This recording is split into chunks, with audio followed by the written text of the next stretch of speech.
Good morning, everyone. It's a great turnout for one of the highlights during our annual meeting. We will be joined by President Javier Milei. It's the second time at our annual meeting here in Davos. And President Milei just arrived from the inauguration in Washington.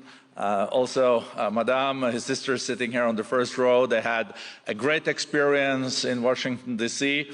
President just told Professor Schwab and myself. And as I mentioned, also, we are very excited about his second participation here in Davos. And for some of us, my dear colleague Marisol Argueta, our Latin American director, and myself, we were privileged to also be in Buenos Aires a few months ago, where we brought 50 business leaders from all over the world under the auspices of the World Economic Forum. And we spent a day with President Milei in Argentina. His hospitality is unique, and it also shows the business interest for Argentina. Argentina has been through a remarkable transformation. Deficit wiped out, inflation down, and growth rebounding with strong prospects ahead. And that's in a year. I think the President really should get an applause for that. So, I don't want to take any more time, Mr. President. I would like to then invite Mr. President Milei.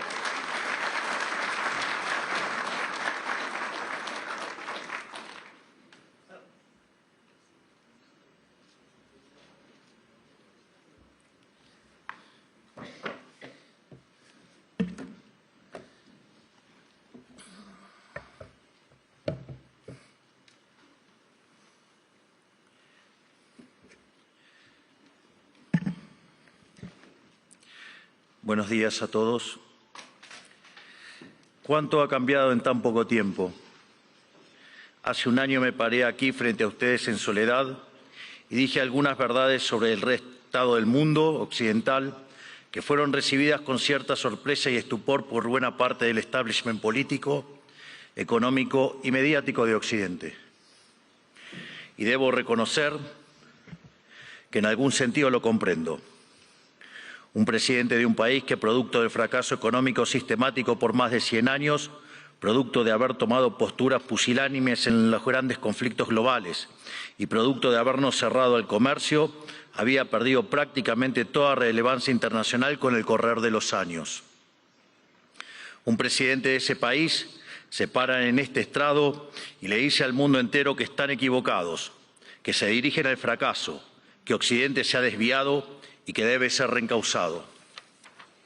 Un presidente de ese país, Argentina, que no era político, que no tenía apoyo legislativo, que no tenía apoyo de gobernadores, ni de empresarios, ni de grupos mediáticos. En ese discurso, aquí, parado frente a ustedes, les dije que era el comienzo de una nueva Argentina, que Argentina había estado infectada de socialismo por demasiado tiempo y que con nosotros iba a volver a abrazar las ideas de la libertad. Un modelo que nosotros resumimos en la defensa de la vida, la libertad y la propiedad privada. Y también les dije que, en algún sentido, la Argentina era el fantasma de las Navidades futuras de Occidente, porque ya habíamos vivido todo lo que ustedes estaban viviendo y ya sabíamos cómo terminaba. Un año después, debo decir que ya no me siento tan solo. No me siento tan solo porque el mundo ha abrazado a la Argentina. Argentina se ha convertido en ejemplo mundial de responsabilidad fiscal, de compromiso con nuestras obligaciones, de cómo terminar con el problema de la inflación y también de una nueva forma de hacer política, que consiste en decirle la verdad a la gente en la cara y confiar en que la gente entenderá. Tampoco me siento solo porque a lo largo de este año he podido encontrar compañeros en esta pelea por las ideas de la libertad en todos los rincones del planeta. Desde el maravilloso Elon Musk hasta la feroz dama italiana, mi querida amiga Giorgia Meloni. Desde Bukele en El Salvador hasta Víctor Orbán en Hungría. desde Benjamín Netanyahu en Israel hasta Donald Trump en Estados Unidos. Lentamente se ha ido formando una alianza internacional de todas aquellas naciones que queremos ser libres y que creemos en las ideas de la libertad. Y lentamente lo que parecía una hegemonía absoluta a nivel global de la izquierda woke, en la política, en las instituciones educativas, en los medios de comunicación, en organismos supranacionales o en foros como Davos, se ha ido desquebrajando y se empieza a vislumbrar una esperanza para las ideas de la libertad. Hoy vengo aquí a decirles que nuestra batalla no está ganada, que si bien la esperanza ha renacido, es nuestro deber moral y nuestra responsabilidad histórica desmantelar el edificio ideológico del wokismo enfermizo. Hasta que no hayamos logrado reconstruir nuestra catedral histórica, hasta que no logremos que la mayoría de los países de Occidente vuelvan a abrazar las ideas de la libertad, hasta que nuestras ideas no sean la moneda común de los pasillos de eventos como este, no podremos bajar los brazos. Porque, debo decir, foros como este han sido protagonistas y promotores de la agenda siniestra del wokismo que tanto daño le está haciendo a Occidente.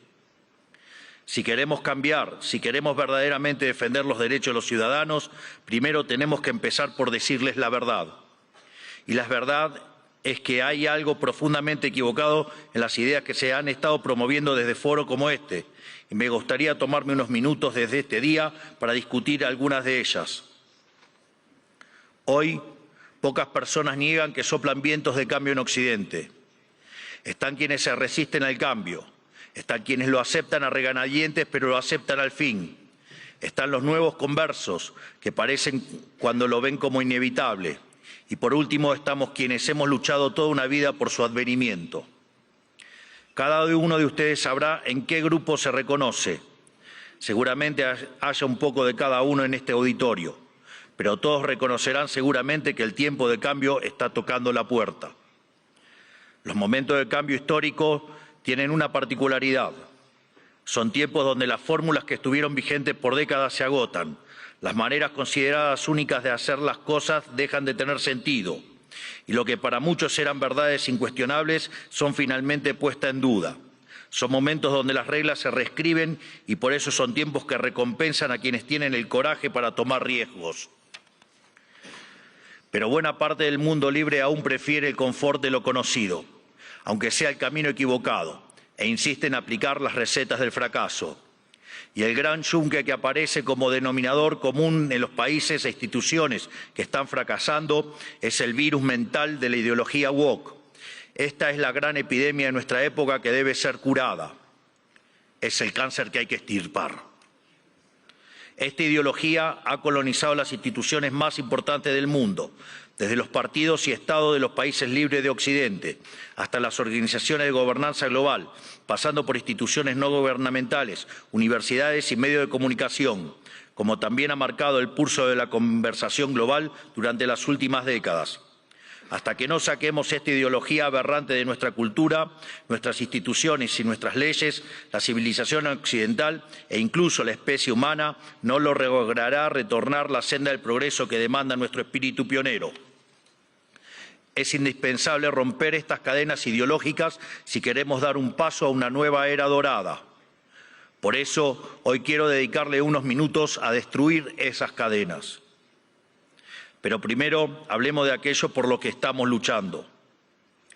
Occidente representa el pico de la especie humana, la tierra fértil de su herencia grecorromana y sus valores judeocristianos se plantaron las semillas de algo inédito en la historia. Tras imponerse de manera definitiva sobre el absolutismo, el liberalismo inauguró una nueva era en la existencia humana. Dentro de ese nuevo marco moral y filosófico que ponía la libertad individual por encima del capricho del tirano, Occidente pudo dar rienda suelta a la capacidad creativa del hombre, dando inicio a un proceso de generación de riqueza nunca antes visto. Los datos hablan por sí solos. Hasta el año 1800, el PBI per cápita del mundo se mantuvo prácticamente constante. Sin embargo, a partir del siglo XIX y gracias a la revolución industrial, el PBI per cápita se multiplicó por 20, sacando de la pobreza al 90% de la población mundial, aun cuando la población se multiplicó por 8 veces.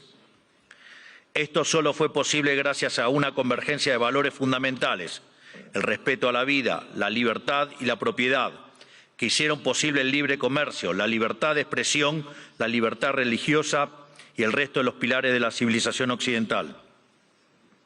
Sumado a esto, nuestro espíritu fáustico inventivo, explorador, pionero, que siempre está poniendo a prueba los límites de lo posible. Espíritu pionero que hoy se ve representado, entre otros, por mi querido amigo Elon Musk, que injustamente ha sido vilipendiado por el wokismo en las últimas horas por un inocente gesto que lo único que significa es su entusiasmo y gratitud con la gente. En resumen, inventamos el capitalismo a base de ahorro, inversión, trabajo, reinversión y trabajo duro. Logramos que cada trabajador pudiera multiplicar por 10, por 100 o, por qué no, hasta por 1000 su productividad, venciendo así a la trampa malthusiana. Sin embargo, en algún momento del siglo XX perdimos el rumbo y los principios liberales que nos habían hecho libres y prósperos fueron traicionados. Una nueva clase política, amparada por ideologías de corte colectivistas y aprovechando momentos de crisis, vio una oportunidad perfecta para acumular poder. Toda la riqueza creada por el capitalismo hasta ese momento y en el futuro sería redistribuida bajo algún esquema de planificación centralizada, donde el puntapié inicial a un proceso cuyas nefastas consecuencias estamos padeciendo hoy mismo. Impulsando una agenda socialista, pero insidiosamente operando dentro del paradigma liberal, esta nueva clase política desvirtuó los valores del liberalismo. Así, reemplazaron libertad por liberación, utilizando el poder coercitivo del Estado para distribuir la riqueza creada por el capitalismo. Su justificación fue la siniestra, injusta y aberrante idea de la justicia social, complementada por entramados teóricos marxistas cuyo fin era liberar al individuo de sus necesidades. Y en el fondo de este nuevo esquema de valores, la premisa fundamental de la que igualdad ante la ley no es suficiente, ya que existen injusticias de bases ocultas que deben ser rectificadas, lo cual representa una mina de oro para burócratas con aspiraciones de omnipotencia. En esto consiste fundamentalmente el wokismo. Es el resultado de la inversión de los valores occidentales. Cada uno de los pilares de nuestra civilización fue cambiado por una versión distorsionada de sí mismo, mediante la introducción de diversos mecanismos de subversión cultural. De los derechos negativos a la vida, a la libertad y a la propiedad, pasamos a una cantidad artificialmente infinita de derechos positivos.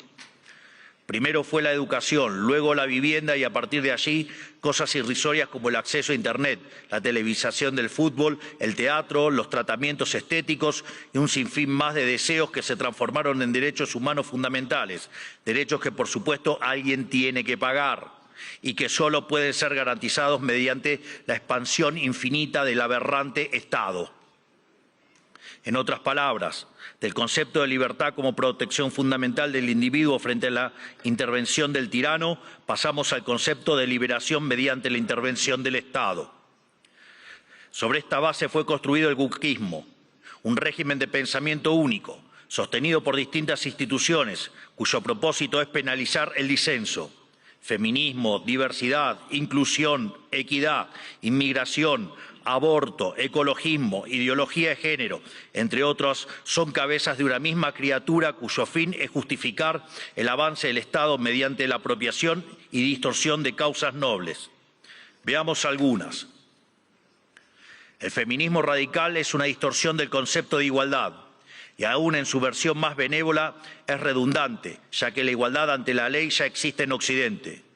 Todo lo demás es búsqueda de privilegios, que es lo que el feminismo radical realmente pretende, poniendo a una mitad de la población en contra de la otra cuando deberían estar del mismo lado.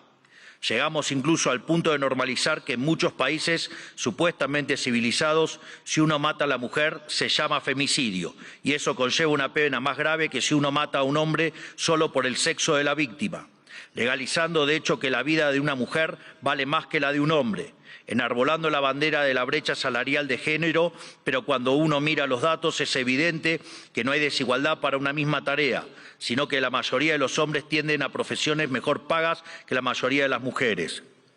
Sin embargo, no se quejan de que la mayoría de los presos son hombres, ni que la mayoría de los plomeros son hombres, ni que la mayoría de las víctimas de robo o asesinato son hombres, y ni que hablar de la mayoría de las personas que murieron en guerras. Pero si uno plantea estas cuestiones desde los medios de comunicación o incluso desde este foro, nos tildan de misóginos, solo por el hecho de defender un principio elemental de la democracia moderna y el Estado de Derecho, que es la igualdad ante la ley y los datos. El wokismo, además, se manifiesta en el siniestro ecologismo radical y la bandera del cambio climático.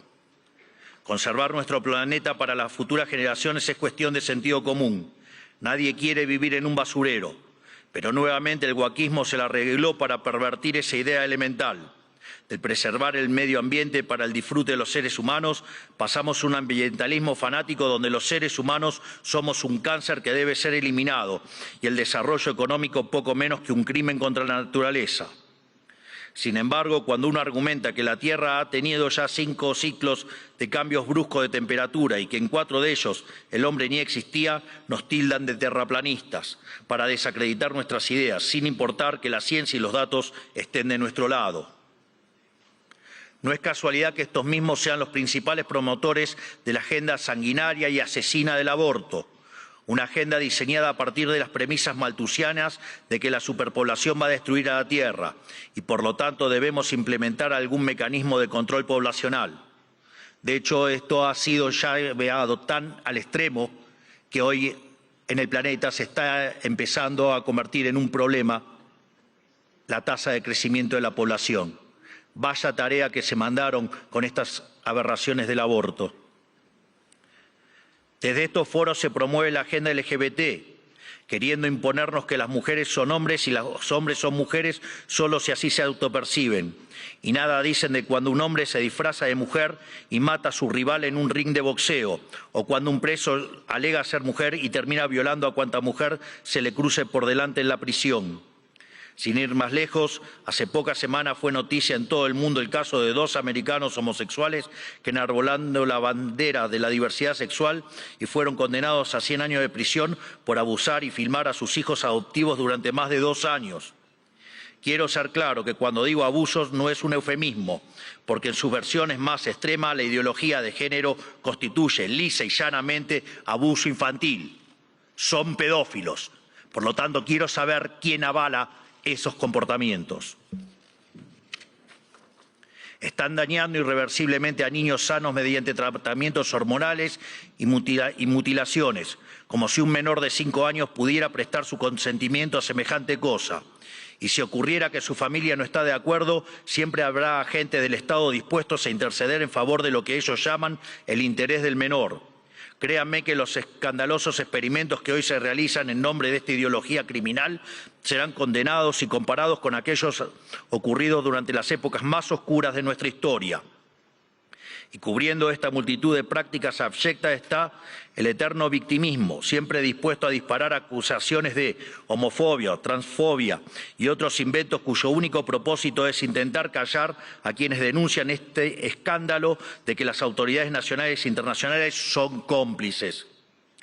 Por otro lado, en nuestras empresas, instituciones públicas y casas de estudios, el mérito fue dejado de lado por la doctrina de la diversidad, que implica un retroceso hacia los sistemas nobiliarios de antaño. Se inventan cupos para cuanta minoría se le ocurra a los políticos, que lo único que hacen es atentar contra la excelencia de esas instituciones. El wokismo también ha distorsionado la causa de la inmigración. La libre circulación de bienes y personas están en los fundamentos del liberalismo. Lo sabemos bien. Argentina, los Estados Unidos y muchos otros países se hicieron grandes por aquellos inmigrantes que dejaron sus tierras de origen en busca de nuevas oportunidades. Sin embargo, de intentar atraer el talento extranjero para promover el desarrollo, hemos pasado a la inmigración masiva motivada no desde el interés nacional, sino desde la culpa. Como Occidente es la supuesta causa de todos los males de la historia, debe redimirse abriendo sus fronteras a todo el mundo, culminando necesariamente en una colonización inversa que se asemeja al suicidio colectivo. Así es como vemos hoy en las imágenes de hordas de inmigrantes que abusan, violan o matan a ciudadanos europeos que solo cometieron el pecado de no haber adherido a una religión en particular. Pero cuando uno cuestiona estas situaciones es tildado de racista, xenófobo o nazi. El guaquismo ha calado tan profundamente en nuestras sociedades, promovido por instituciones como esta, que se ha llegado incluso a cuestionar la idea misma de sexo a través de la nefasta ideología de género. Esto ha derivado en todavía mayor intervención estatal mediante legislación absurda, como el que el Estado tiene que financiar hormonas y cirugías millonarias para cumplir con la autopercepción de ciertos individuos. Recién hoy estamos viendo los efectos de toda una generación que mutiló su cuerpo, promovidos por una cultura de la relatividad sexual, que tendrá que pasar su vida entera en tratamiento psiquiátrico para afrontar lo que se hicieron, pero nadie nada dice de estas cuestiones. No solo eso, también han sometido a la inmensa mayoría a ser esclavos de las equivocadas autopercepciones de una diminuta mayoría. Y además, el wokismo pretende secuestrar nuestro futuro, porque al dominar las cátedras de las universidades más prestigiosas del mundo, está formando las élites de nuestros países para impugnar y negar la cultura, las ideas y los valores que nos hicieron grandes, lesionando aún más nuestro tejido social. ¿Qué nos queda para el futuro si estamos enseñándoles a nuestros jóvenes a sentir vergüenza por nuestro pasado? Todo esto se incubó y desarrolló de forma cada vez más notoria durante las últimas décadas. Después de la caída del muro de Berlín, curiosamente, los países libres empezaron a autodestruir cuando se quedaron sin adversarios por derrotar. La paz nos volvió débiles, fuimos derrotados por nuestra propia complacencia. Todas estas y otras aberraciones que por cuestiones de tiempo no podemos enumerar son las que hoy amenazan a Occidente y son lamentablemente las creencias que instituciones como esta han promovido durante 40 años. Aquí nadie se puede hacer el inocente. Le han rendido culto por décadas a una ideología siniestra y asesina como si se tratara de un becerro de oro, y han movido cielo y tierra para imponerle sobre la humanidad. Esta misma organización y también los organismos supranacionales más influyentes han sido ideólogos de esta barbarie. Los organismos multilaterales de crédito han sido un brazo extorsivo y muchos estados nacionales, y en particular la Unión Europea, han sido y son un brazo armado. ¿O acaso en Reino Unido hoy mismo no están encarcelando a ciudadanos por revelar crímenes aberrantes, realmente espantosos, cometidos por migrantes musulmanes que el gobierno quiere ocultar? ¿O acaso los burócratas de Bruselas no suspendieron las elecciones de Rumania simplemente porque no les gustó qué partido había ganado? Frente a cada una de estas discusiones, el wokismo intenta desacreditar a quienes cuestionen estas cosas, primero etiquetándonos, para luego censurarnos. Si somos blancos, debe ser racista. Si sos hombre, debes ser misógino o miembro del patriarcado. Si sos rico, debes ser un cruel capitalista. Si sos heterosexual, debes ser heteronormativo, homofóbico o transfóbico. Para cada cuestionamiento tienen una etiqueta que luego intentan censurar por vías de facto o de jure. Porque debajo del discurso de la diversidad y de la democracia y de la tolerancia que dicen esgrimir, lo que en verdad se esconde es el deseo manifiesto de destruir la disonancia, la crítica y, en esencia, la libertad para seguir sosteniendo un modelo del cual ellos son los principales beneficiarios. ¿O acaso no escuchamos estos días cómo ciertas autoridades europeas importantes, bastante rojitas, por decirlo de alguna manera, llaman abiertamente a la censura? O que en realidad no hay censura, pero sí hay que callar a los que piensan distinto a la ideología woke. ¿Y qué clase de sociedad puede resultar del wokismo? Una sociedad que reemplazó el libre intercambio de bienes y servicios por la distribución arbitraria de la riqueza a punta de pistola. Reemplazó las comunidades libres por la colectivización forzada. Reemplazó el caos creativo del mercado por el orden estéril y esclerótico del socialismo. Una sociedad llena de resentimiento, donde hay solo dos tipos de personas: quienes son pagadores netos de impuestos por un lado y quienes son beneficiarios del Estado por otro. Y no me refiero con esto a quienes reciben asistencia social porque no tienen para comer. Hablo de las corporaciones privilegiadas, hablo de los banqueros que fueron rescatados en la crisis subprime, de la mayoría de los medios de comunicación, de los centros de adoctrinamiento disfrazados de universidades, de la burocracia estatal, de los sindicatos, de las organizaciones sociales, de las empresas prebendarias del Estado y de todos los sectores que viven de los impuestos que pagan los que trabajan. Hablo del mundo que describe Ayn Rand en La rebelión de Atlas, que lamentablemente se ha materializado. Un esquema donde el gran ganador es la clase política, que se convierte a su vez en árbitro y parte interesada de esta repartija. Lo repito, la clase política es árbitro y parte interesada en esta repartija. Y como siempre, el que reparte se lleva la mejor parte, donde por debajo de diferencias cosméticas entre los distintos partidos se comparten intereses, socios, arreglos y un compromiso inalterable con que nada cambie, porque eso los llamó a todos ellos el partido del Estado. Un sistema que se esconde detrás de discursos bien pensantes donde, según ellos, el mercado falla y son ellos los encargados de solucionar dichas fallas con regulaciones, fuerza y burocracia. Pero no existen las fallas de mercado, lo repito nuevamente, no existen las fallas de mercado. Dado que el mercado es un mecanismo de cooperación social donde se intercambian voluntariamente derechos de propiedad, las supuestas fallas de mercado son una contradicción en sus propios términos. Lo único que genera esa intervención son nuevas distorsiones en el sistema de precios, lo que a su vez entorpece el cálculo económico, el ahorro y la inversión y por ende a la postre terminan generando más pobreza o una maraña inmunda de regulaciones, por ejemplo, como la que existe en Europa, matando el crecimiento económico. Como suelo decir en mis ponencias, si usted considera que existe una falla de mercado, vaya y revise si no está el Estado metido en el medio.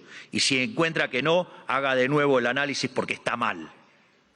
Por eso mismo, como el wokismo no es ni más ni menos que un plan sistemático del partido del Estado para justificar la intervención estatal y el aumento del gasto público, esto quiere decir que nuestra primera cruzada, la más importante si queremos recuperar el occidente del progreso, si queremos construir una nueva época de oro, tiene que ser la reducción drástica del tamaño del Estado.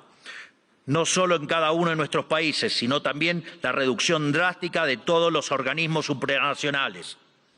Porque es la única forma de cortar de cuajo con este sistema perverso, drenándole los recursos, para devolver al pagador de impuestos lo que es suyo y terminar con la venta de favores. No hay mejor método que eliminar la burocracia estatal para que no exista la posibilidad de vender dichos favores. Las funciones del Estado deben limitarse nuevamente a la defensa del derecho a la vida, a la libertad y a la propiedad. Cualquier otra función que el Estado se arrogue será en detrimento de su tarea fundamental y culminará inexorablemente en el leviatán omnipresente que hoy todos padecemos. Hoy asistimos a un agotamiento global de este sistema que nos dominó las últimas décadas. Así como sucedió en Argentina, en el resto del mundo se está acentuando el único conflicto relevante de este siglo y de todos los que ya pasaron, el conflicto entre los ciudadanos libres y la casta política que se aferra al orden establecido, redoblando sus esfuerzos de censura, persecución y destrucción. Por fortuna, en todo el mundo libre hay una mayoría silenciada que se está organizando y en todos los rincones de nuestro hemisferio resuena el eco de este grito de libertad. Estamos frente a un cambio de época, un giro copernicano, la destrucción de un paradigma y la construcción de otro. Y si las instituciones influencian global como esta casa quiere pasar de página y participar de buena fe de este nuevo paradigma, tendrá que hacerse responsable del papel que jugaron en estas últimas décadas y reconocer ante la sociedad el mea culpa que se les reclama.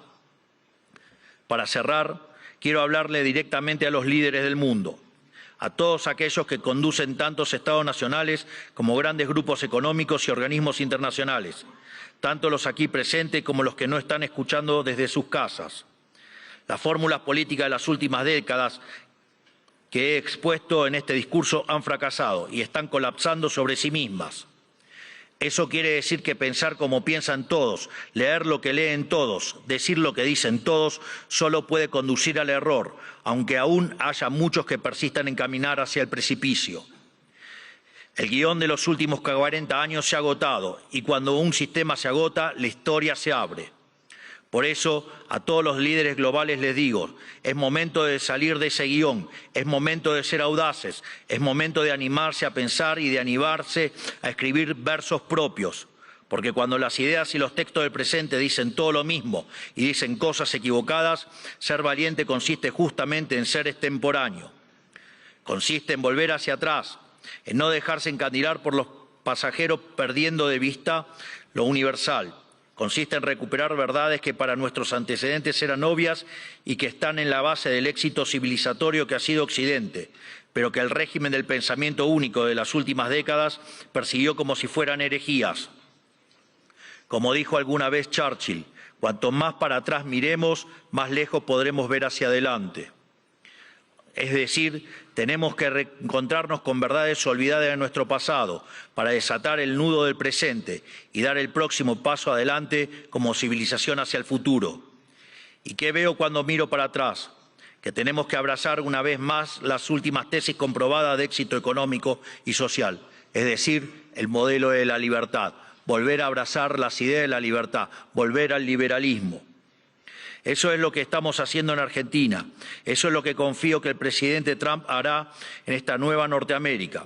Y es lo que invitamos a hacer todas las grandes naciones del mundo, libres si pretenden frenar a tiempo lo que a todas las luces es un sendero que conduce a la catástrofe.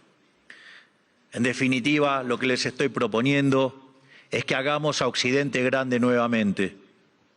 Hoy, al igual que hace 215 años, la Argentina ha roto sus cadenas y los invita, como dice nuestro himno, a todos los mortales del mundo a oír el grito sagrado: libertad, libertad, libertad. Que la fuerza del cielo nos acompañen. Muchísimas gracias a todos y ¡viva la libertad, carajo!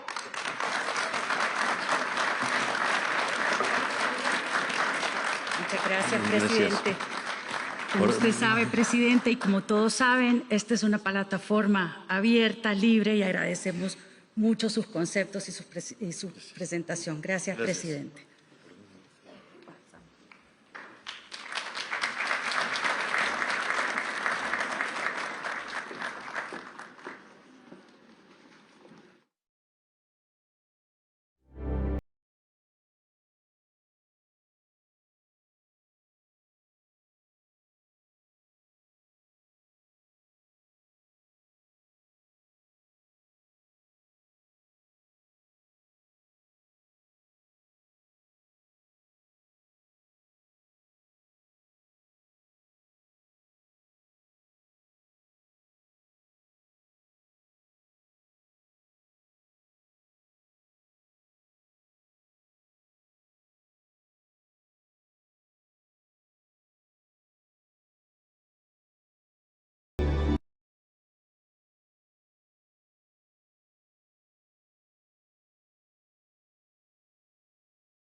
the others forget to come. It's a small panel. Yeah. Well, we can do this. You and me, 45 minutes? So we can easily do that. No problem.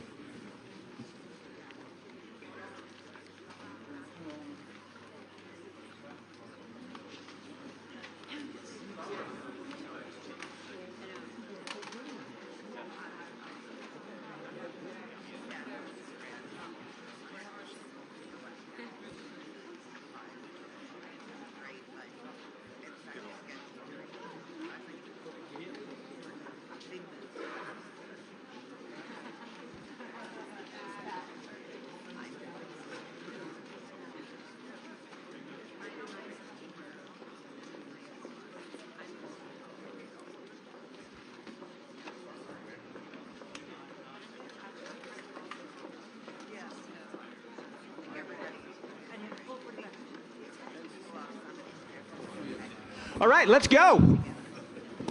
We have one of the most exciting panels here in Davos. We have an incredible group of people on stage. We have the folks who control the path of the next pandemic, much of the world's economy, whether the West survives, and based on the logs, how my kids are doing their homework this week while I'm in Davos. So we have a lot of influence right here. We're going to talk about democracy, we're going to talk about income inequality, we're going to talk about climate, we're going to talk about how companies are transforming. But first, we're going to start with the Secretary General. First, let me just do quickly introductions. We have the CEO of Pfizer, CEO of Uber, CEO of Anthropic, Vice President of Alphabet and Google, and the CEO of Salesforce, and the Secretary General. We're going to start with the Secretary General. Secretary General, how are you? I'm fine. How are you doing? Wonderful. And how's the group doing? Good to see you all. Wonderful. First question for you. A lot of technological change. Yeah. It's been interesting to watch the war in Ukraine, where in fact, one of the most interesting technologies that has been most impactful has been drones. Tell me, as you see military changing, as you see AI coming, what to you is the most important change that will affect the balance of power in the coming years? Well, clearly, at the moment, it is the drone technology which is really changing the way we conduct these wars. You see now $400 Ukraine drones taking out multi-million dollar in terms of cost Russian tanks. We just launched Baltic Sentry. This was a mission, or an activity, we should say, in the Baltic Sea, in the East Sea, to fight off the Russians who are getting at our critical undersea infrastructure. We are using sea drone technology there, next to the more traditional technology with ships, etc., and aircraft, but also this drone technology here. And obviously AI will also be transformative in the terms of how we fight our wars. Of course, the question I'm getting a lot is that I'm really pleading for more money to be spent on defense. And then people are worried that we will spend that in the same way as we did the last 100 years. But that is not the case. Yes, we have to spend more. We are spending now on average here in Europe 2%. It has to be much more. I think Donald Trump is right here that we are spending not enough. And anyway, we have to get it into a balance with what the US is spending. But particularly here, we have to look out for the industry base. So what our defense industry is producing. And they are not producing enough. But also in terms of innovation, we are too slow in innovating. One of the problems here we have is that the better is the enemy of good. It all has to be perfect. But it doesn't have to be perfect. When Ukraine is fighting this war, on a 1 to 10 scale, they can settle for a 6 or a 7. But in NATO, we can only bring something out if it is a 9 or a 10. We don't have that luxury anymore. So speed is of the essence, not perfection, to get these new technologies in. And if we don't, then we have to spend even more. So joint procurement, yes, we have to get the big contracts in, but also in terms of the innovation, if we not innovate faster at a higher speed, not achieving perfection, but getting speed and enough quality done in the right conjunction, then we have to spend even more. And it is already a big drain, of course, on societies, defense spending, and we need more of that. So in that sense, technology is a crucial factor, Well, the speed of transformation is actually a wonderful segue, because when I look at this panel, which covers so many diverse areas of the world, one of the things that most people have in common is they are running businesses that are going to be radically transformed by technology. So Mark, I want to go to you. One of the terms that people often say is creative destruction. How do you take a company that is very successful at one thing and radically transform it. You've been talking about doing that at Salesforce. Tell me, what is the hardest thing about the transformation you're going through right now? Well, I really appreciate it, Nick. I mean, I've never been more excited about my job and about my industry. I mean, it's incredible what is going on right now. It's really a phenomenon. This is just in a moment that none of us will ever forget. And I just thinking about this, talking to so many of my friends here at the World Economic Forum, and we were just in the IBC, the International Business Committee, which was 250 CEOs, and you were running a panel, Nick. And I was saying, said to the group, we're going to be the last CEOs. We are the last CEOs who are only going to be managing humans as our workforce. That from this point forward, this is the marking, that we will be managing not only human workers, but also digital workers. And that is just incredible. And I just look right here at Davos. Now, Salesforce runs all the information management for Davos. It has for more than a decade. So, of course, when you're on the Davos apps and you're going through all the lists of all the sessions and who's attending and all that, and you figure out how to make the most productive use of your week, you're using all this Salesforce technology. But this is the first Davos that you'll notice that right on the Davos app there is an agent. And this AI agent is there to help you, to be your guide, to be your partner in making sure that you're able to have a great Davos. And what it does is it goes back and it looks at every session you've ever attended, because all of that is recorded as you badge through the conference, and every session that is available, and everybody that's here. And then that agent can say, yes, this is the thing you need to do in Davos to be really successful right now. And it uses the best large language models, but also the best machine learning, the best intelligence. It delivers the highest accurate result. It's delivering a 95% result for Davos attendees because it has access to so much data that has been collected here over so many years. And it's a great example of very practical AI. And I'll say another example is that we also met in the same meeting Dave McKay, the CEO of RBC, Royal Bank of Canada. And he's got this incredible wealth management business that he runs, and he's a leader in this area. And they've built this agentic layer. Agentic layer means he's built agents around his business that augment his workforce. So in addition to his sales workers and his service workers and his support workers, he uses an agent force, just like we're using here to run the Davos. And so that's just fascinating to me that we are at that moment that we're going to say, yeah, this is when humans and AI are working together to create a higher level of success. I really appreciated your agent, Mark, actually, because I was out on the promenade at 2 a.m. and I'd had 7 drinks. And the agent, having studied all my previous Davoses, said, stop, and sent me to bed. So thank you very much. Ruth, you have this company that has built one of the most successful products in humankind history, a search engine. It's going to have to transform, in many ways, into an answer engine. Building a business model around that is hard. It will change the way you make money, and it will change the way a lot of companies that relied on the search engine make money. So explain the trade-offs as you make this transition. Well, first of all, it's great to be here with you, with everyone. Since inception, Google has been focused on long-term investing with the sense that technology changes and we're going to have to evolve throughout time. And if you think about it, Google started as 10 blue links. It then went to text search. It went to voice search. We're now living in a world with multimodal search. But we've been infusing search with AI for many years now. Billions of people are benefiting, whether it's as simple as autocomplete or searching photos. You just take it for granted.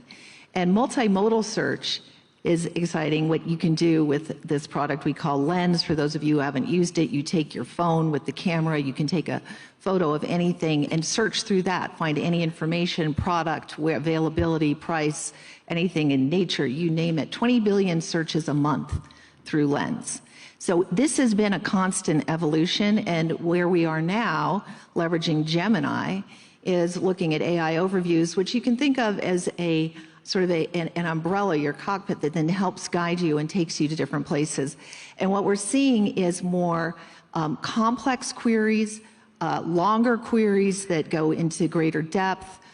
It's expanding in terms of demographics. The youth in particular are looking at the ability to ask multi-part queries. And so it's continuing to enrich the search experience, which is what Google has been about all the time. And our investment, I'm frequently asked, consistently is around being ahead of and evolving where will search go, given the extraordinary experience that we can deliver for all of that.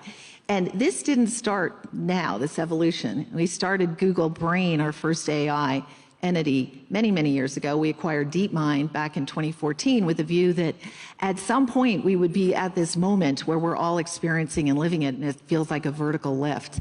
And what's exciting about being there, and I would say it's important for anybody today leading a company, leading a country, is we're all tech-enabled and have the opportunity. If you're not planning and investing for long-term growth, you're going to be sowing the seeds of your own destruction. And so where we're sitting is an extraordinary position where we're leading on science and innovation. So we won, as an example, Demis Hassabis, John Jumper won the Nobel Prize this year for their breakthrough in science. It's where we view ourselves as looking at science at digital speed. AlphaFold, which is the greatest contribution to drug discovery, that didn't come out of just recent research. They've been working on it for quite some time. Greatest contribution to drug discovery, the work we're doing in quantum, where we had a breakthrough in quantum computing. You can do a computation in less than 5 minutes that previously or today would take supercomputers, the best supercomputer on the planet, 10 septillion hours to do, 10 and it's 24 zeros behind it. It's extraordinary what we're able to accomplish with science. And so we're already investing, to your question, on where the world will be next. Clearly, the majority continues to be in search, leveraging Gemini, what's that search experience, but we're also leaning into being the leader in science and innovation. I like that thought. I often think about how at the Atlantic we can diversify our business models for the age of AI. One of the things I had not thought about was building a quantum computer, but I will put that on my list. Albert, let's go to you. You have to change the way drug discovery works, right? You're going to have to reinvent how the company works, and you're going to have to not be beaten by new drug development companies that are fully AI-based and are taking the technology that Ruth was just talking about and building companies from scratch based on AI with their agent employees. Tell me how you're thinking about this transformation. First, I need to tell you that I'm super excited about the prospects of life sciences, exactly because of that. It's not only advancements in biotechnology, but also advancements in digital technology. But the two are colliding, and they are going to create tremendous synergistic effects. I'm going to use an example of a disease that worries all, the emperor of all maladies, cancer. There is a new biotechnology that we are using, which is called ADC, antibody drug conjugate. I'm going to use, because we have marked here, military terms to describe the war on cancer. The problem is that when you use the chemotherapies, that they are most common used drugs right now for cancer, you are not killing only the cancer cells, but you are killing also the healthy cells. So you need to be more precise. So that's why we developed something like a GPS-guided missile, a medicine that is very precise. We try, first of all, to identify a target that will identify that this is what we want to kill and shoot. So, for example, a protein that it is more common in the cancer cell than in the healthy cells. One of the examples, IB6, it's a protein, IB4, excuse me, which is a protein that is expressed in 90% of lung cancer cells. So now we know that this is the target. We know that if our missile sees IB4, we'll attack it. In order to identify targets, AI will make that process that usually was taking years, will take months. It's amazing, it's exponential, the improvement. Once we do that, now we need something that will be the GPS mechanism that will come and adhere to the target, this protein. So we need to bring an antibody that will go and click to this protein. And AlphaFold, which Ruth spoke about, and it is a good example, because also the inventors took the Nobel Prize this year, it is helping us to accelerate the design of these antibodies instead of years, months. Once you have the antibody, now you need a warhead for your missile. And that will be nuclear or can be tactical, depends on what is the cancer you need to kill. So what is the result of all of that? You link the antibody with a warhead, you release the missile, and will not explode on any healthy cell. It will explode only on the cancer cells. AI can facilitate each and every of these prospects. Whatever we can do with ADCs in 10 years, we can do with ADCs in 18 months now. Wow. Yeah. While you were talking about precision targeting missiles, I noticed that everybody on the panel was interested, particularly the Secretary-General. I know how to get his attention. Dara, you're taking your company. You've got all these drivers. You've created incredible jobs, folks who need side gigs, working class jobs. You're about to move into a new era where a pretty significant percentage of your fleet will be robo-taxis. Pretty big change. How are you thinking about actually, I'm going to ask you the same question I asked Mark. What is the hardest thing for you to get right during this transformation? Well, I think first the potential that we see in terms of AI. I think most of our experiences with digital experiences of AI, search, et cetera, where we work is the physical world. And we think that AI can have enormous impact on the physical world. And ultimately, the future of transportation that we see is going to be autonomous, it'll be electric, and eventually it'll be shared as well. So congestion on the streets is something that can be controlled. And for us, the applications of AI are essentially passenger vehicles. Instead of having a human driver, you'll have a robot driver, and we're working with Ruth and Waymo and a number of other companies in developing this technology and really bringing it to market so that everybody can experience it. And then also there are applications in terms of package delivery. So you may see here these little sidewalk robots, serve sidewalk robots that are delivering your food. And then, of course, in trucking, we have a business, Uber Freight, that's connecting shippers to truckers. Those trucks eventually will be driven by robots as well. And the ultimate promise of AI is literally to save lives, right? It's today as we speak, this year, there will be 1 million fatalities on the road as a result of human error. And this digital driver is going to have thousands of lifetimes of driving to train, is not going to be distracted in terms of by texting, by watching TikTok, whatever. It will be a driver that's completely focused on the road. It won't have 2 eyes, it'll have 10 eyes and many different sensor types. So by definition, over a period of time, this driver is going to get better and better and better.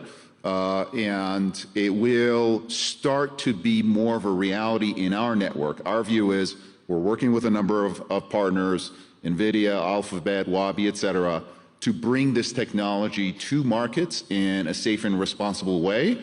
It's not going to get there tomorrow, and there will be a very long hybrid road where sometimes you're going to get a human driver, sometimes you'll get an AI driver or a robot driver. But fast forward 15, 20 years from now, the impact of AI in the physical world and the impact in terms of saving lives and avoiding fatalities is going to be enormous, and we want to play a big part in that transformation. Dara just said something. He said 15, 20 years. And talking to you here in Davos and talking to others, I think one of the biggest differences, you think things are happening much faster. Like, most everybody in Davos agrees that AI is coming, things are going to change. But when other people talk about years, it's changes that you talk about in months. And when other people talk about decades, it's changes you talk about in years. How fast is the world about to turn upside down? Yes. So, I would say that I think the thing that most distinguishes AI from previous technological revolutions is exactly the speed at which it's happening.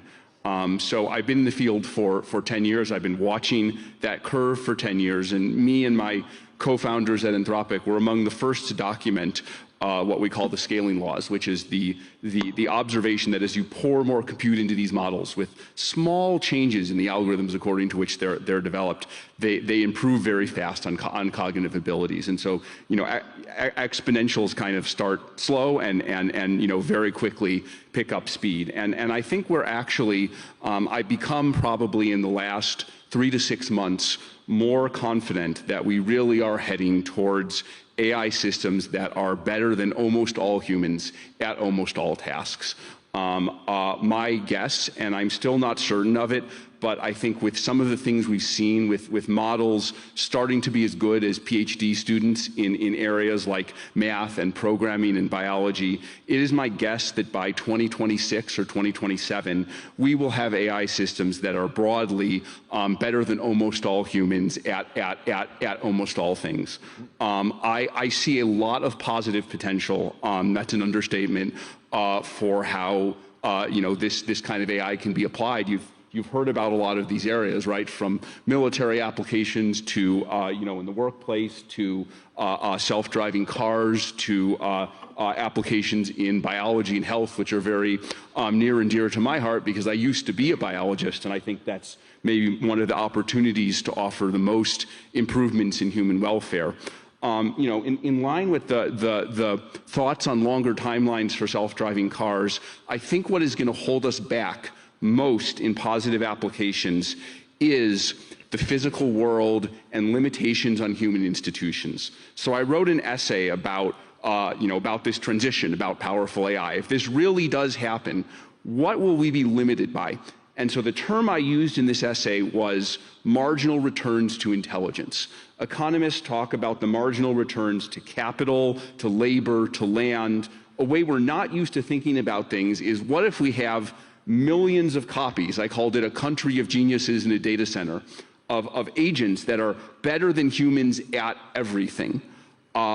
What limits? Do we just immediately solve all of the world's problems? I don't think that happens. For example, self-driving cars are difficult. So I think we're going to be limited by the physical world, by deployment cycles, and often by laws. If we take the pharma case as an example, we still need to run clinical trials. There's still physics and biology, but I think the AI systems will get better at things that used to be late-stage clinical trials can become early-stage clinical trials. Things that used to be early-stage clinical trials can be done in vitro. Things that can increasingly be simulated. I do think there will be a great acceleration. If I had to guess, and this is not a very exact science, my guess is that we can make 100 years of progress in areas like biology in 5 or 10 years if we really get this AI stuff right. If you think about what we might expect humans to accomplish in an area like biology in 100 years, I think a doubling of the human lifespan is not at all crazy. And then if AI is able to accelerate that, we may be able to get that in 5 to 10 years. That's kind of the grand vision. At Anthropic, we are thinking about, what's the first step towards that vision, right? If we're 2 or 3 years away from the enabling technologies for that, the way we've been thinking about it is, all this describes productivity in the workplace, right? Even very high-end productivity for, cures for diseases. So we're working on something called a virtual collaborator, which is the idea of having, an early version of this, not necessarily smarter than a Nobel Prize winner, but capable of doing relatively high-end tasks in the workplace that can, open up Google Docs, that can use Slack, that can interact with its coworkers to perform tasks over hours to days, and that you only have to check in with every once in a while, like a manager would check in with an employee. Mark said, this will be the last generation of CEOs that only manages humans. We're trying to make that real. Secretary-General, you want to jump in? Yeah, building on this, because what I'm seeing in my work, in my job now, is that what is holding us back in terms of speed of applying AI, exactly as you're saying, is the traditional structures, the bureaucracies. And basically you have 3 types. One, of course, is when there is no war, then the only way to leverage this new technology is to make sure that you work with small and medium-sized enterprises, with startups who are really leading edge here. So in NATO we have all these systems, Diana and investment fund, etc., to make sure that you work with academia and with the startup sector. But it's not easy, because the system was used of building these huge tanks, huge fire jets, etc., and ships, what have you, and not implementing necessarily this latest technology. A second level is these what we call hybrid threats, which can be quite scary, these hybrid threats. It can be an assassination attempt on the boss of Rheinmetall. It can be a cyber attack on the NHS in the United Kingdom. It can be the jamming of commercial flights in the Baltics. And of course, getting at the critical undersea cables like between Estonia and Finland. And then there is a need to apply the latest technology fast. And I was happy to see that at least within the NATO system we were able to do this. But then, of course, leading edge here, cutting edge is Ukraine. What they have to do is to implement every 2 weeks the newest technologies to stay in front of, in terms technology-wise, the Russians. But the Russians are copying what the Ukrainians are doing also in 2 weeks. So these technologies, including the use of AI, and how we can speed up the bureaucracies to do this is really key. And I'm absolutely optimistic, like all of you, when it comes to AI. But the question is, what is holding us back to do it even faster? It's AI and just one other question on AI for certain applications is the cost of an error, right? Part of humanity is its flaws. And we accept that humans are going to make mistakes, et cetera. Again, you go to these road fatalities. I think one of the questions in certain AI applications, defense may be one of them, certainly AI in the physical world, is how much better does that AI have to be than a human being? Is 10 times better enough? Is 20 times better? You know, you look at Waymo, for example, based on their safety statistics. Ruth, how much safer is Waymo than human beings probably at this point? Meaningfully safer, but your point is well taken. There is more forgiveness when it's a human driver. And so the question is, when a machine makes a mistake, when an algo makes a mistake, how does society look at that mistake and the cost of that mistake versus the benefits of AI coming into the fore? Well, society reacts very badly, right? As we've seen with self-driving cars, which are evidently safer. And the question is, will society change as more technology comes, right? Will there be a backlash? Actually, Albert, let me ask you this question.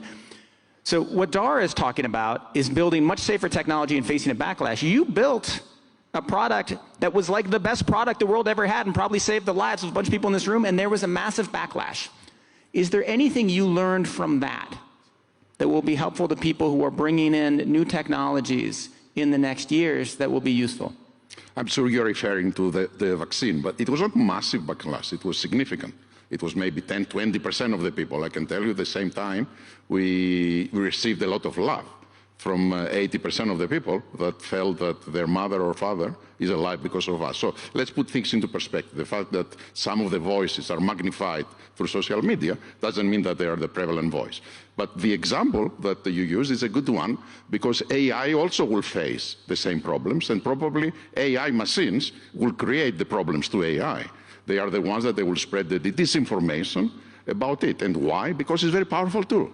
And with every powerful tool in the hands of good people, will do great things. In the hands of bad people, can do bad things. And I think that will be magnified. Every single mistake that AI will be doing, as you mentioned, will be magnified to the utmost degree, ignoring that humans are making even bigger mistakes and ignoring that the benefits that we got so far were huge. Ruth, can I ask you a big question that's quite relevant to this? So to me, the most interesting, I keep a list of unanswered questions in AI that I don't really know the answers to and that people disagree on. And the one that I'm most interested in is whether AI will make the world more equal or less equal. Will it increase inequality within countries, or will it do the opposite? My view is that technology made the world less equal, right? It rose all boats, but the folks at the top did better. What do you think will happen with AI? Will it condense and collapse income inequality, as some studies show, or will it exacerbate it, as others do?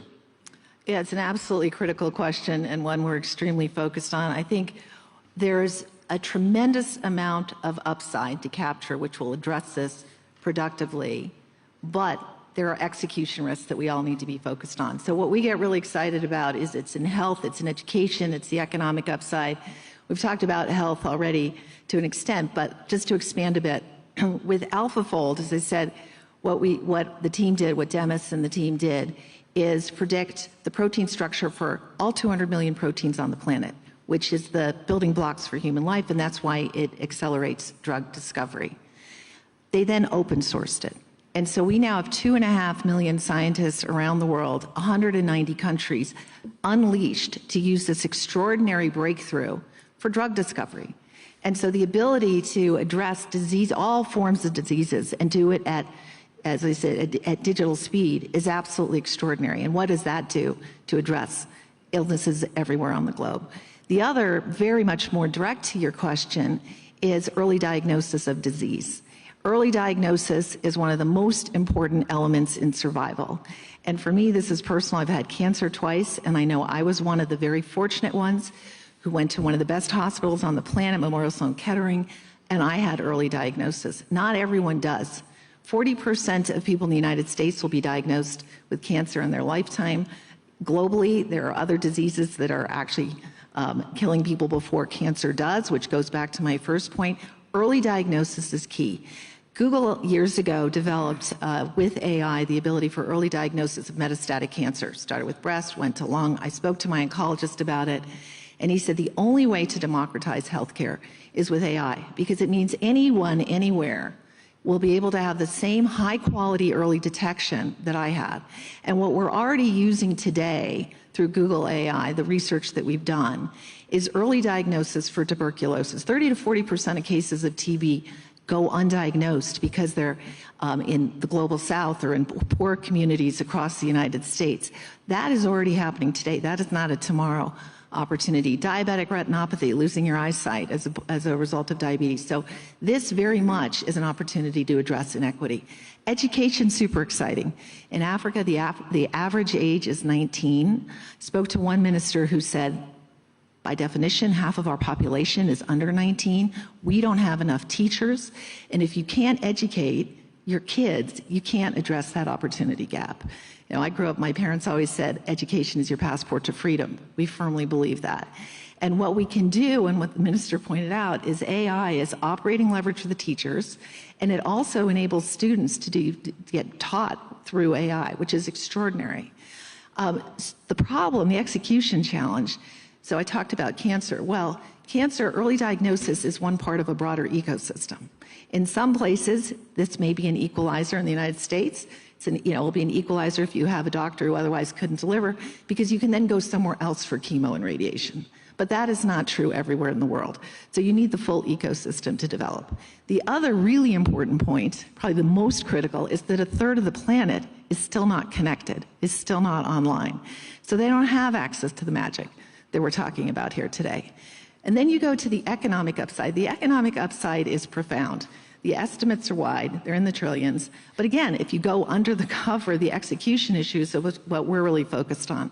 Now, it's encouraging that the data say, economists at MIT, at Stanford, that it is the early entrance to the workforce and lowest skilled jobs that may benefit the most because you have a tutor by your side. That's a positive. More jobs are created historically than destroyed in tech transition. That's the good news. The bad news is when your job is the one that's eliminated, it becomes very binary very quickly. And so we're doing quite a bit of work, as are many others, on workforce empowerment, for workforce training, getting people ready for what those new jobs are, and there are extraordinary jobs that are available, but that's something that we cannot take for granted. And the final point, wherever I travel around the globe, what I hear from global leaders is they want their country to be a part of the digital transformation because they see these upsides, the economic potential, the potential around healthcare, education, agriculture, you name it. And so that's what we're trying to do, is make sure that we're partnering up globally in the right way, but execution definitely becomes key. And some of the comments today, I very much agree. At the end of the day, the upside opportunity is so profound that we need to collectively make sure we're mitigating on the downside. We can't miss it. This is a very optimistic panel, so let me try to change the mood a little bit if possible. Mark, can I ask you about something that one of your passions, where maybe things aren't going as well as you might think, which is climate change. So in the last little bit of time, the United States has pulled out of the Paris Accords. We've frozen a bunch of spending that was going into climate investment. It seems, in fact, we're sort of transferring capital from climate to crypto, which maybe isn't the best use of energy resources. All this AI boom, incredibly carbon intensive. Are we going in the wrong direction on an issue of paramount importance where we're already having a lot of trouble? Well, it's a pretty big context switch on the panel. I mean, we just heard the incredible benefits of unlimited workforces, the idea that AI is kind of becoming our partner to help us to run our lives, run our businesses, to help us to deliver a new level of productivity without a human workforce. And, you know, you're 100% right. We have to keep in mind that we have a vision for the world that is getting warmer. And the reason that it's getting warmer is because there is more carbon in the atmosphere. The first industrial revolution has really given us about 200 gigatons of carbon into the environment through, various human levels of activity, but it's not our biggest worry. Our biggest worry is really deforestation. The planet had 6 trillion trees on us, and now more than half of those trees are gone. And for every trillion trees, we lose 200 gigatons of carbon banking. So just imagine that as 3 industrial revolutions that we've released into the environment through deforestation. I was very optimistic yesterday, and I guess we should go back, but we mentioned Trump. 5 years ago on this stage in 2020, President Trump announced the Trillion Tree Initiative. That is that our vision was to put 1 trillion of those trees back on the planet to sequester 200 gigatons of carbon. Of those trillion trees that we want to do, we actually now have commitments and underway on 200 billion. The biggest also happened on this stage last year, China coming in for 70 billion trees. That is a case for optimism. And another case for optimism happened just yesterday here at the forum, not on this stage, but in another stage.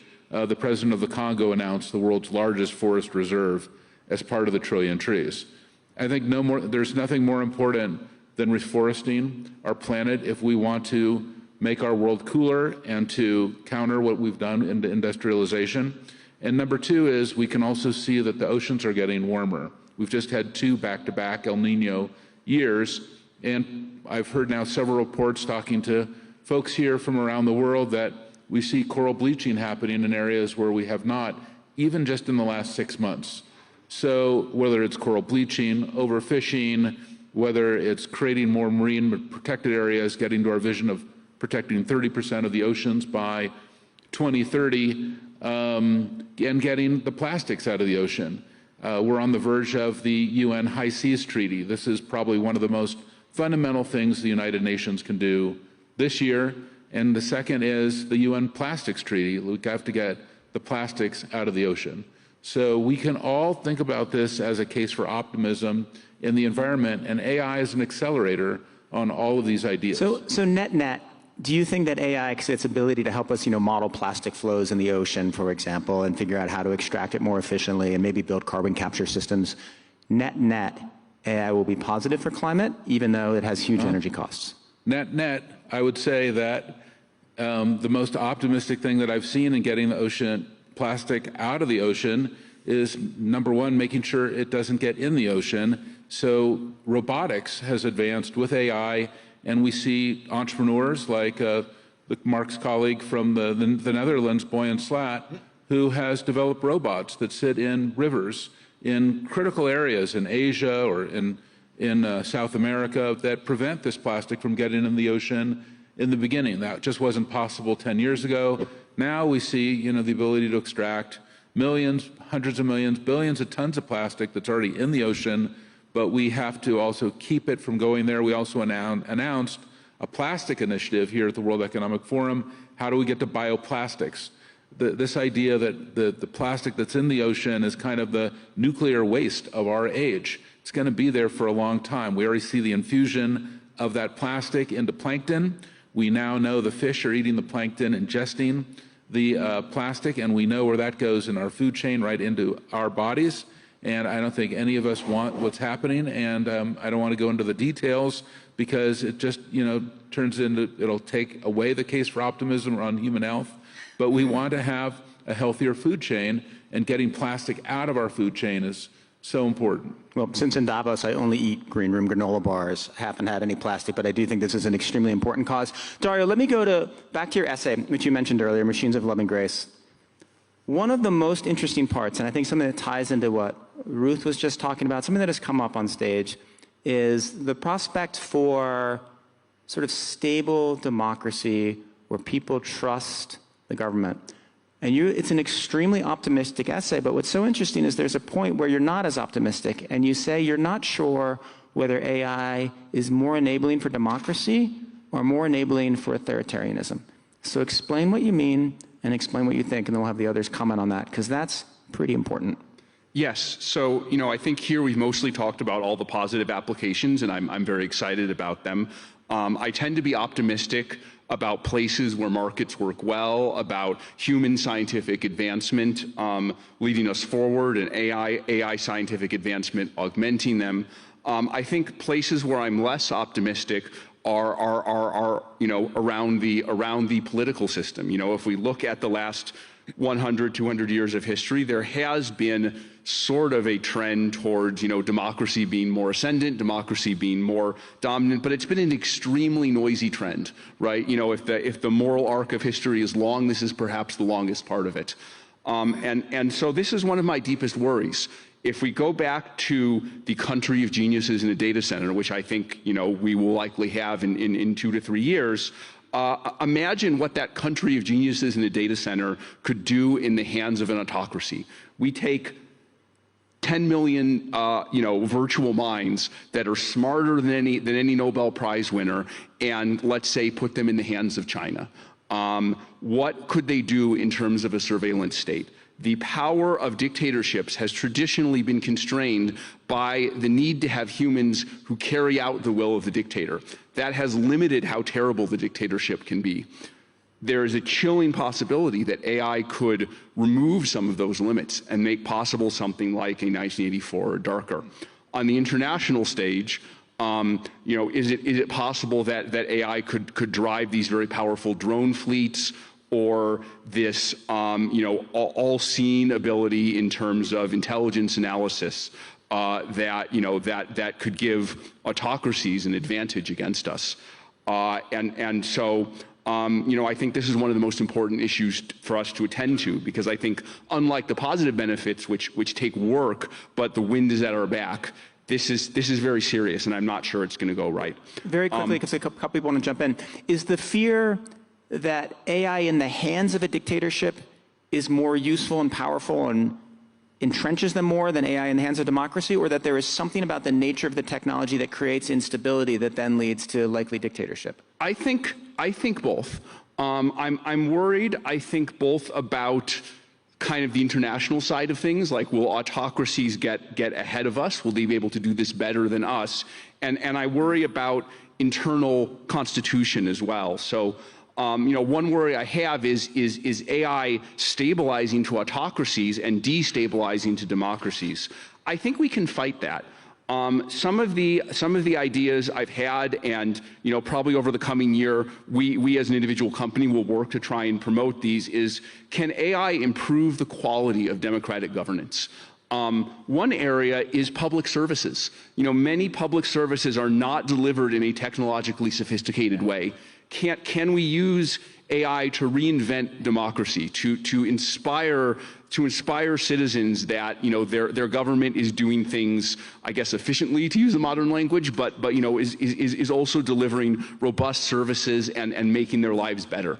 Can it do better at enforcing and augmenting people's lives? Can it lead to better deliberative decision making? About a year ago, we did some research with something called the Collective Intelligence Project, which was focused on collective decision making. Can AI allow people to debate and discuss with each other and come to the truth better? Can it summarize positions? Can it encourage better processes of democratic deliberation? Can AI be involved in the system of justice? Again, we have to be careful with that, but can it be done in a way that enables us to give the same rights to everyone in a more uniform way, right? Can AI enhance the promises that democracies make to their citizens, you know, in order to do a better job of kind of delivering on the ideals that democracy represents? All right, Ruth? I think there's so much important content in what Darius said. I just want to double click into a couple of points. First, it's imperative that the West stays ahead, that the U.S. stays ahead with all that we're doing with AI, because the best approach is to have the strongest defense be ahead. And that's what we've done as an example with cybersecurity. You need to be ahead of those who might want to disrupt, take things down, an attack in the wrong way. And so that requires a pro-innovation regulatory environment that doesn't put sand in the gears. We need to be bold and responsible, but we need to make sure that we have the ability to maintain the lead. Currently, we think the U.S. is ahead in models by at least a year, in chips by at least a year. But if we were here a couple of years ago, that gap was wider. It is narrowing, and we cannot take for granted that we will continue to be in the lead. That is point number one. Point number two is a geopolitical point. And I would say there's an issue that's actually present here today that fortifies for the concerns that Dario's raised. I've already noted that wherever I go, what I hear from heads of state is they want to be part of the digital transformation. What I didn't say is they want to work with companies in the U.S. They want to be aligned with the West, the values, the products, the services, the uplift that we provide. But they're also very clear that in the absence of us being there, they will be part of the digital transformation and they will partner elsewhere. And so I think it's imperative when we think about, for example, U.S. policy, the AI diffusion rule that came out a couple of weeks ago, how can we engage and work with our allies globally? It's about the technical infrastructure that enables the product solutions that reflect Western values. It's about the education that you can then also provide. So I think those are really key. And I absolutely agree with Dario that we should each see anyone running the public sector. There's a massive opportunity to deliver better services more efficiently in a way that says we are working for you.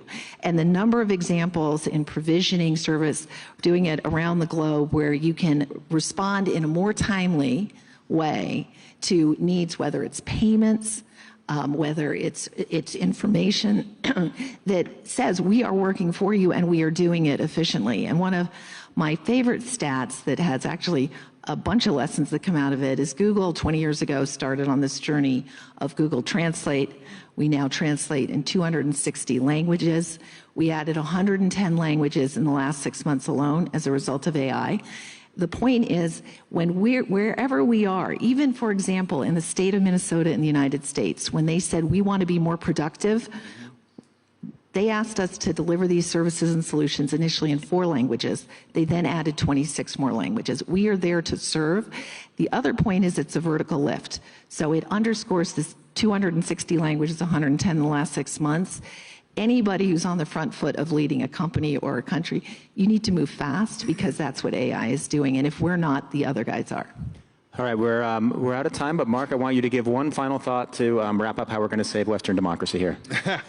Well, I would say that AI on balance is very good news for the Western democracy because it gives you access to a huge fund of wisdom and information. And many of my friends have shut off Google and are just using AI tools, even as a search engine, to get to the latest insights, etc. So I do believe we can be generally optimistic. The reason why voters are not any longer voting for the centrist parties and flocking to the extreme right and extreme left wing is because the centrist parties, the Liberals and the Christian Democrats and the Social Democrats, have not given answers to the 2 biggest issues of this time. And that is migration, 1, and 2, how to rebalance climate change with making sure that our economy stay competitive.